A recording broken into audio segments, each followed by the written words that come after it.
Topper installation 101 manual step by step. Last night I washed my hair. This is how it looks in the morning, a mess. I brush it well and straighten it. It needs to be straight so it blends nicely with the hair topper. Let's see what tools we have to help. Hair Velcro. It sticks really well and helps hold the hair in place easily.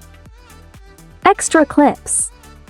Glue optional. Tap cover the front line. Storage tip. I leave the topper overnight in a satin bag to protect it. Hair Velcro placement. There's no fixed place to attach. It just finds the spot where it feels.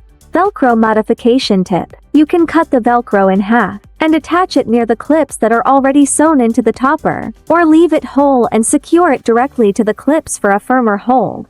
If the high-low wear feels uncomfortable, use a regular elastic band, any kind will do. Try to choose one close to your hair color for blending. Sew it right at the start of the high-low section using a regular needle and thread.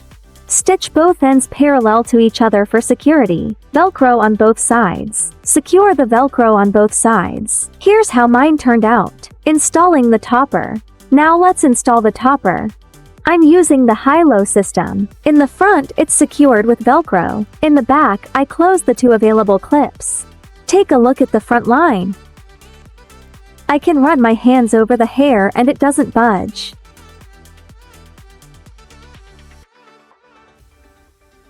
It's completely secure. I shake my head and it stays in place. I do all this to test how it works. Now pull hair from the sides and blend. Blend your natural hair with the topper from the sides. Let's show all angles. It doesn't move at all and looks incredibly natural.